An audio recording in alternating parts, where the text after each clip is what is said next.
Yeah, I'm thrilled to talk to you about what your perspective is on what the heck we are doing wrong in places like Kentucky. So right now you have Mitch McConnell, in some quarters a deeply unpopular man. You know? Well, not just in some quarters, deeply unpopular in Kentucky. And I think that's misunderstood nationally, but definitely deeply unpopular, not just, in big cities or in the Democratic Party, but in his state, he is extremely disliked. Well, so let's dig into this because this is a very important misconception that a lot of people might have. So I'm just going to speak for myself, outside looking in. Mitch McConnell seems like a very uh, DC oriented guy. He's been there forever. He seems eminently unlikable, and the impression is that somehow he has like this mind control over the people of Kentucky, where like everyone's like, oh, Mitch, he's like somehow an institution. That's what it looks like from the outside looking in, where you think that, like, of course I find him very unlikable, but like you just said, that apparently that's not unique to people outside of Kentucky. Yeah, one of the things I always get very frustrated about when I talk to people from outside of Kentucky is they act like, and especially, to be honest with you, Democrats, our side, they act like we're a bunch of idiots, a bunch of dupes who don't understand how bad Mitch McConnell is. And gosh, these stupid people in Kentucky. That's not what it is. I mean, for my book, I went to every county in Kentucky. We have 120, which is too many, but we have 120. And I went to every one, and finding a true Mitch McConnell supporter is almost impossible. Nobody likes the guy, and nobody likes him for the exact reason you said. They don't feel like he cares about Kentucky. They feel like he's a DC person. But here's the problem. We've never, as Democrats, given them somebody who people believe cares more than Mitch. In Kentucky, and I think in a lot of red states, if you have a run of the mill Republican and a run of the mill Democrat, people are going to vote for the Republican. They just are. So you have to do something different, and you have to say, I am different than them in a way that connects. And the problem for the Democratic Party, in my opinion, in middle America especially, is that we connect culturally, but we don't connect economically. And in places where the culture is not the same as a lot of the mainstream parts of the Democratic Party, they just have no connection to the Democratic Party. So we have stopped talking about blue collar issues, or we don't do it enough. And that is how you used to win in Kentucky. Democrats used to run this state forever. And they talked about blue collar. This is a working class state. This used to be a big union state. And when does the last time you've heard a Democrat talk about unions? I mean, they don't talk about unions. They don't ever. And coal mining unions were huge here. Steel unions, this was a union place, and people just don't ever bring it up. And thus, since the culture wars become a lot of national politics, it hurts in places like here. And that is why Mitch McConnell, who is deeply unliked, who workers believe doesn't care about them at all, when it becomes a culture war battle, they end up choosing his side. Your point about how Democrats have lost on the economic messaging, and for blue collar workers, union households, I experienced the same thing on the trail. And one of the things that they're seeing right now between Joe and Trump is that a lot of the union leaders are endorsing Joe and Kamala because you still have like a democratic relationship there. But a lot of the rank and file members are voting for Trump. And that happened at a very high level in 2016, where like the majority of these union households went to Trump no matter what their leaders said. And that's going to keep happening if we're not careful. I think the difference, in my opinion, the reason in Michigan, Pennsylvania, and Wisconsin, Biden is doing a little better than Clinton is that kind of rank and file union like Joe a little bit better than they like Hillary. And he talked a little bit more about this stuff, but that's where we're losing. I speak to union groups all the time, and what my message is welcome in those places. But they don't hear Democrat politicians talking about that, certainly on the national level. Now, on the state level, we have a Democratic governor again, Andy Beshear, and a big part of that was because he spoke to teachers' unions, and that was a big part of him getting elected.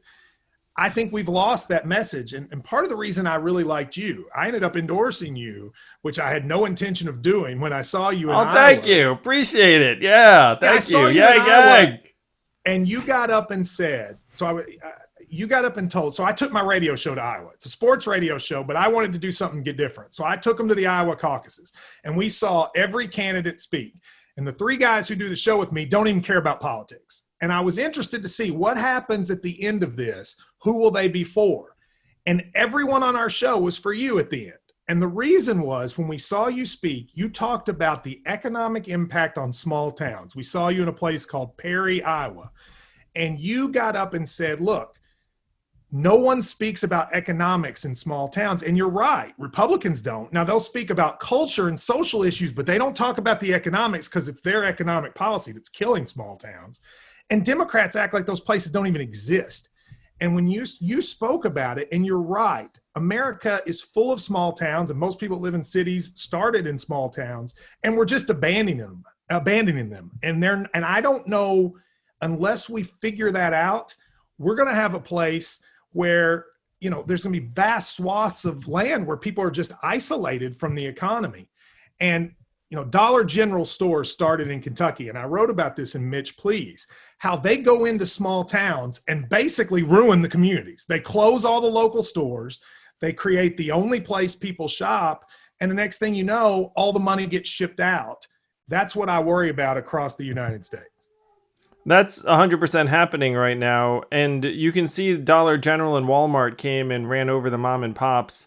And then now Amazon's like a spaceship that's like sucking up whatever is left.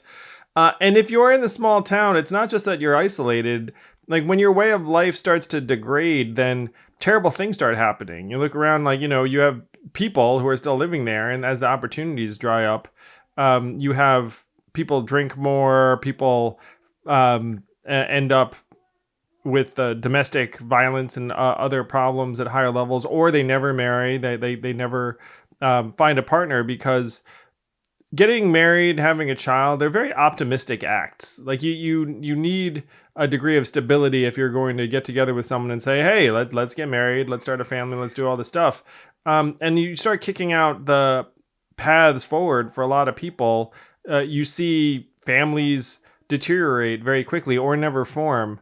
I'm with you that this is the disconnect for the Democratic Party. Like, the Democratic Party needs to not content itself with being the party of the urban core or of cultural issues. There was part of me, Matt, when I was running, I was like, is there some kind of strange agenda where people prefer it if we talk about these cultural issues over the bread and butter, the dollars and cents, because they're just making a lot of money off us and they just want to pit us against each other on this bullshit? And while they're laughing all the way to the bank.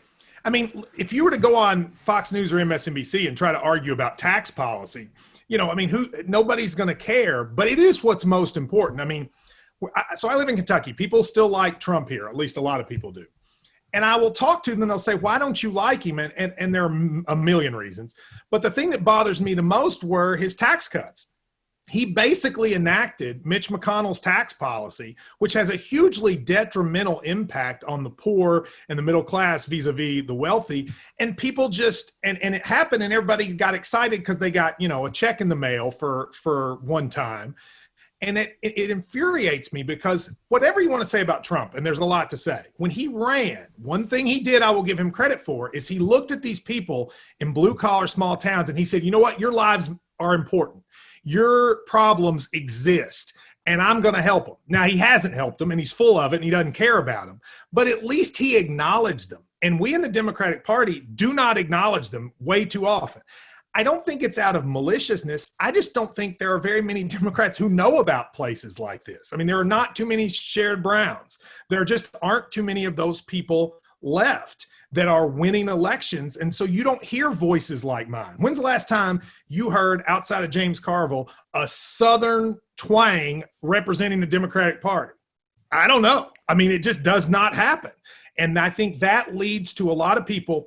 Colin Powell said many years ago about African Americans, until they can see people represented that look like them in the Republican Party, they're not going to join it. And he was right.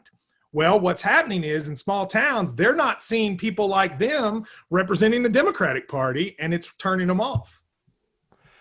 And I'm living proof that if you speak to folks, they will listen, because no one's going to mistake me for, like someone, who, I mean, maybe they would. Like, I'd appreciate it if someone thought I was from Kentucky.